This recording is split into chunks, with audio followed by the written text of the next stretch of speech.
Harsha, thank you so much for summing that up so well for our viewers. We are shifting focus now to Srinagar. That's where Shiv Aroor, more of action is, and Shiv Aroor is joining us live. Shiv, what is the latest coming in now from 2 hours ago to now? Maria and Nukunj, we've just had a near complete blackout here in Srinagar. We're still sitting outside, but we're going to be probably shifted in very, very soon like we were yesterday. There was an air raid siren that went off for about 5 minutes, about 20 minutes ago. It's all quiet here in Srinagar. We did see some movements earlier of official vehicles, but obviously we're not reporting any other movements of any kind here. But here in Srinagar, it's a blackout. It was a partial blackout when this broadcast began. It's now pretty much an extended blackout here. A short while earlier, we heard some distant, very dull explosions. They were very distant. They were obviously not anywhere near Srinagar, but we're wondering where that might actually have been from.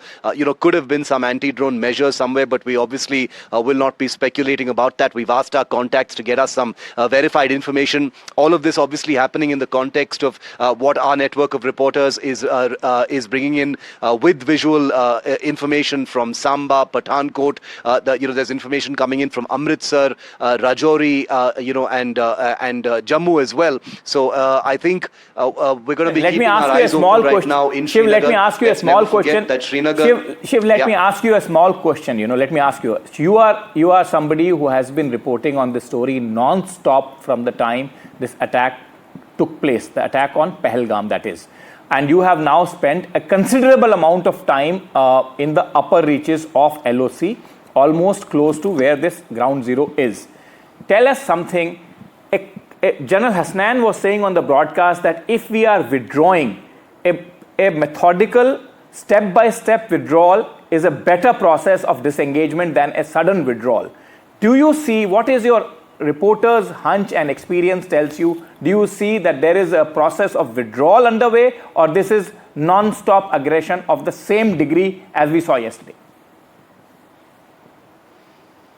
That's a really good question, Nikunj. And remember that the Indian government has been consistently providing these small little windows of opportunity for the kind of disengagement that you speak of. Because remember, the initiative has to be with Pakistan. India has conducted these punitive strikes. Pakistan struck back. India struck back. This constant exchange of drone warfare doesn't seem to end because, the ball keeps passing between India and Pakistan. I can tell you that today was a very quiet day on the line of control. The entire day was very quiet. Early in the morning, in Uri, there were ceasefire violations, and just when one thought that Pakistan may have possibly seized the opportunity after having a pretty bad day with so many drones being shot down, etc., the first daytime ceasefire violations happened in Kupwara, Poonch, and in Uri, where I was reporting from. And now you've got this swarm drone strike, attempted strike in different population centers, which basically, Nikunj and Maria,